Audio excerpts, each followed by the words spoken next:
An Enterprise appearance would have improved Star Trek's new movie. Star Trek's newest cinematic entry, a daring mix of espionage, legacy characters, and Section 31 intrigue, boldly goes where few Trek films have ventured before.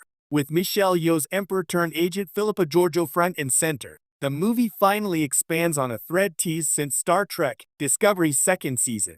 Yet, despite its thrilling premise and stylish execution, the film misses one crucial emotional and symbolic touchstone, an appearance from the USS Enterprise. Whether it be Pike's Enterprise from Strange New Worlds, the legendary NCC-1701 of Kirk's era, or even a nod to Enterprise E or F, having Starfleet's most iconic ship appear would have elevated the film from a sleek spy adventure to a true Star Trek epic.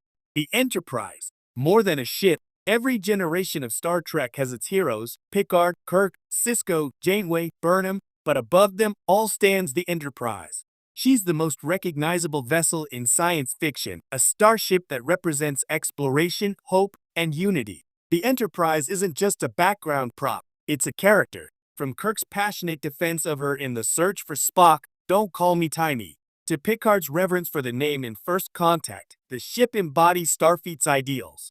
That's why her absence in Star Trek Section 31 feels like a hole in the heart of the narrative. The movie introduces new ships, secret facilities, and classified missions, but the Enterprise's silhouette never graces the screen. It's a bold choice that distances the film from the broader Federation story and risks alienating the very fans who view the ship as the soul of Star Trek. Even if the film's story focused on covert operations far from Starfleet Command, a brief Enterprise cameo could have grounded it emotionally and thematically. It would remind audiences that no matter how dark the galaxy becomes, there's always a beacon of light carrying Starfleet's mission forward. Section 31's shadow needs the Enterprise's light. One of the film's biggest creative swings is its tone.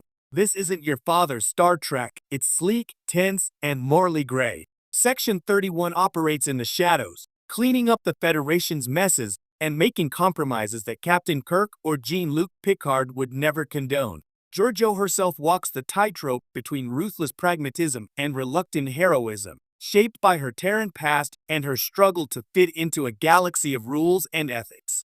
This duality could have been perfectly contrasted by the Enterprise. Imagine a scene where the Enterprise arrives at the edge of a classified system, its presence both inspiring and threatening to those in Section 31. The ship's arrival would symbolize accountability, the Federation's bright light cutting through Section 31 of secrecy. A brief exchange between Georgiou and a Starfleet officer aboard the Enterprise, perhaps a familiar face like Captain Pike, or even a young Kirk, could have anchored the film's espionage elements within Trek's larger moral framework.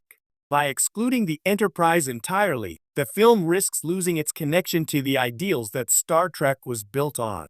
Section 31's clandestine nature is fascinating, but it's meant to exist in opposition to the Federation's openness and optimism.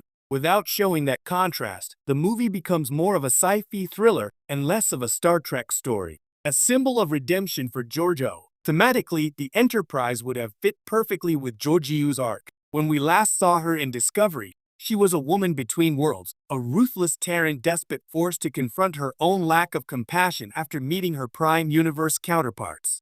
Section 31 continues that journey, showing Georgiou as someone who uses her darkness to protect the light, even if she'll never truly belong to it. But what better symbol of redemption than the Enterprise itself? For over 60 years, the ship has represented humanity's better angels, exploration, curiosity, and moral growth. A scene where Georgiou stands aboard the Enterprise, looking out at the stars, would have been a poetic full circle. She began as an emperor of conquest, and she could have ended or continued her story as a protector of the Federation's future, aboard the ship that defines it.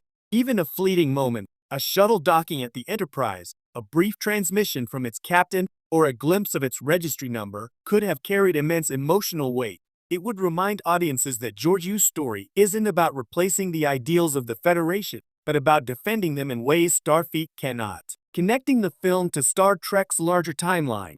Another missed opportunity lies in continuity. The Star Trek universe has always thrived on interconnectedness, threads linking one series to another, a cameo here, a reference there. Section 31's story exists in a part of the timeline where strange new worlds and discovery overlap with early Federation history. That opens doors for an Enterprise tie-in that could connect the movie to SNW or even foreshadow events leading to the original series. Imagine Captain Christopher Pike appearing via subspace, warning Georgiou that her mission endangers Starfleet's reputation, or Spock offering her counsel, a subtle callback to the mutual respect hinted at in Discovery. These moments would deepen the sense of continuity and strengthen the emotional bond between Section 31 and the wider franchise. Without such ties, the film feels somewhat isolated. It's exciting and self-contained, yes, but it risks becoming Star Trek adjacent rather than central to the mythos. The Enterprise could have served as the connective tissue, a simple, elegant way to remind audiences where this story fits within Trek's evolving timeline. Visual and emotional power. From a cinematic perspective, the Enterprise is a visual gift. Every appearance, from the majestic reveal in the motion picture to the battle-scarred Enterprise E in Nemesis, commands awe. Modern visual effects have given Trek the ability to make her look more stunning than ever. Section 31's stealth ships are designed to be intimidating and functional, but they lack the emotional resonance of seeing the Enterprise glide across the screen, her warp nacelles glowing like blue beacons of hope. A single establishing shot, the Enterprise orbiting a distant world or arriving just as the climax unfolds, could have elevated the movie's scope instantly. It's the difference between a compelling Star Trek story and a cinematic event. The audience would feel the weight of history, the continuity of the name, and the promise that this shadowy story still belongs to the universe they love. Moreover, the film's tone, espionage, and moral ambiguity could have been balanced beautifully by the Enterprise's visual presence. The sleek, light-bathed curves of the ship contrasting with the dark, jagged angles of Section 31 vessels would create a powerful visual metaphor. Idealism versus realism, light versus shadow. A missed opportunity for future setups. Star Trek thrives on legacy. Every film or series plants seeds for the next story, ensuring that the universe feels alive and ongoing.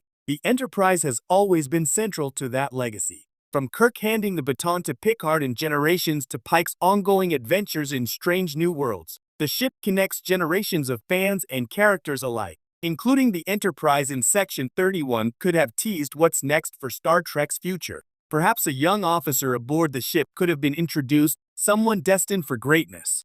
Or the movie could have hinted at the next evolution of the Enterprise line, the NCC 1701F, connecting the timeline to Star Trek, Picard. These subtle moments fuel the sense of anticipation that keeps fans invested for decades. Instead, the film wraps its story neatly within Section 31's secretive world, with few outward ripples. While that makes sense for a standalone narrative, it misses the chance to seed excitement for future Trek projects.